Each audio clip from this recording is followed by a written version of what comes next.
Oh, this is Mr. Pruitt, and today we're going to talk about ways to describe motion. And over the next couple of weeks, we're starting our study of kinematics, and over the next couple of weeks, you're going to hear me use the word kinematics. So let me go ahead and define that for you. Kinematics is the study of motion, and that's really all it's about. And how we do this is that we're describe when we talk about kinematics, we're talking about how we describe the way things move. When we're thinking about this, Now, the is first you thing that we you need need some definitions, and the first definitions we need to know are the definitions of what we call motion and rest. And motion itself is just the action or process of changing places or positions. Okay, it just means moving from motion is just moving yourself from point A to point B. Now, we also define the opposite of motion is what we call rest, and that's the action or process of being still. And basically, we just say that things at rest aren't moving. Now, from a physics perspective, this is well, from an intuitive perspective, this makes a lot of sense. But from a physics perspective, there's actually some difficulty with this idea. And one of the things is that motion is occurring all around us. In fact, everything we know of in the universe is in motion. It's moving. Uh, there is nothing that is actually at rest. So uh, why do we talk about things being at rest, and how can we see things at rest and not and say no, that's actually moving? Well, this is the way we talk about that. We say that things are at rest, but they're only at rest within certain frames of reference. Okay, and a frame of reference is just some way that we talk about some position that we're in that we can reference what's going on when we're looking at it in this position. I'm going to give you an example of that real quick. What we mean when we say nothing's really at rest. Okay, this is a house in a neighborhood not too far from the school. All right, and from any frame of reference that you're going to have uh, on the planet Earth, this house is at rest. It is not getting up. It is not moving. It is not changing from point A to point B. So within the frame of reference of being on Earth, this house is at rest. But what happens when we change where we're looking from? Let's say that we back up to where we're in orbit around the Earth. All right, and we have a telescope and we look down at this house. We put our telescope on this house. Once we move out to this frame of reference, that house, which is on the Earth, which is rotating, is moving. So from this frame of reference, from this orbital frame of reference, the house is no longer at rest. It is actually in motion. And when we back up even further, like here, this is a photo that was taken by um, one of the Mars rover crafts. When we look at it from this perspective, this is on Mars, on the surface of Mars, and this little bitty pin dot right here, that's the Earth. And when we look at this, when we look at if we had a really strong telescope and we could train it down on the house, we would see that not only is the house moving with the Earth as the Earth rotates, that the entire Earth is moving away in a pattern as well. So it's not just moving in one direction; it's actually moving in two different directions at the same time. So when we look at it based on frame of reference, everything we can say that everything in the universe is moving, but we can also say that there are things at rest whenever we define the frame of reference as, say, being on Earth or being stationary on some object. So how do we describe motion? Well, there's really about 7 ways that you can describe motion, any kind of motion. And the first way to describe it is just by its position. And position is just where something is located right now.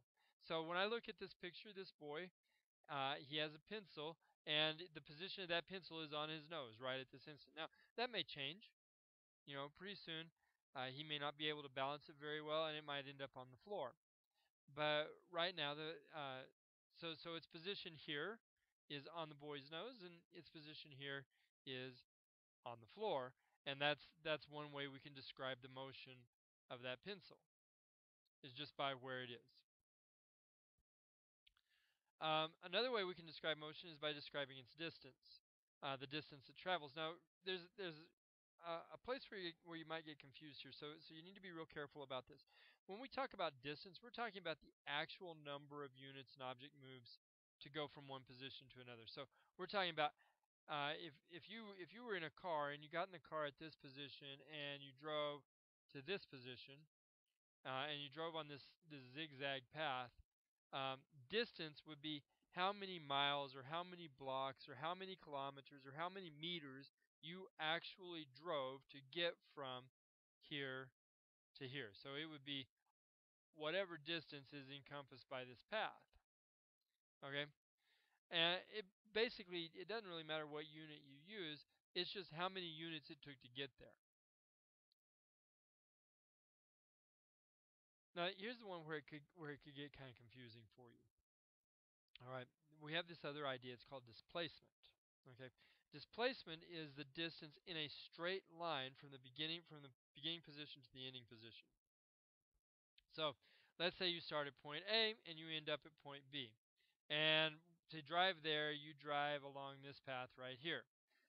This path, the gray path with the orange arrows on it, is the distance path. This is how far we actually went.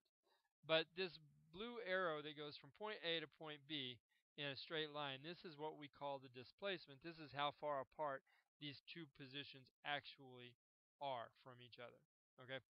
Um, if you hunt or fish or hike or something like that, and you have to walk to whatever you're hunting or fishing at, the displacement would be what some older people might call as the crow flies. It's just if you could get up in the air and fly directly to it, go in a straight line to it. That's its displacement. All right. Another way that we can do it is to describe its direction. We can tell you which direction something is moving. It's the which way that object is going. You know, in this case, this object is going up and to the right, or in this case, it is going down and to the right. And there's other examples. I mean, but we just use any kind of directional descriptor that we use describes motion. If we say left or right or up or down or into the page or out of the page, or the big physics standbys are positive, and we normally define positive as being up and to the right, or negative, which we usually describe as down and to the left. Uh, those are examples of describing a another way that we can describe it is we can describe its speed. And y'all know about speed. Speed is just how fast the object's moving. Um, now, if I want to give you a really technical definition for this, I would tell you that it's the distance that the object's traveling by the amount of time it takes to get there, and that's a really technical definition. And you know what?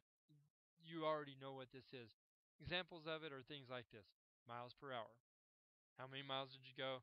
Divided by the number of hours it took you to get there. Meters per second. Meters per second is generally the physics standpoint for this.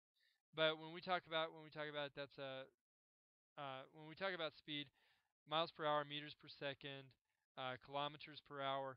These are the ways that we choose to describe motion and speed. Now, our final way of thinking about it is what we call acceleration. And acceleration is the amount that speed is changing over time. All right. Or if you really need a simpler definition, it's like this: it's how fast the object speeds up or slows down. Now, I know that when I say that, people go, Mr. Pruitt, acceleration is just whenever we go faster. It's getting faster. Well, actually, when we think about it from a physics perspective, acceleration is any time that we have a change in speed or direction of the object. So when we talk about acceleration, we could be talking about speeding up. We could be talking about slowing down because that's also a change in speed. Or we could be talking about turning right or left because that changes the direction of the object and it would still be acceleration. Okay. Now, one practical way to know whether or not you're accelerating when you're in a car is to look at the speedometer. When the speedometer needle is changing, when it's going up or going down, then you're accelerating. All right, so this concludes my discussion on ways that we describe motion. I hope that this will be helpful and give you some vocabulary that we're going to need over the next couple of weeks. Enjoy, and I'll see you in class tomorrow.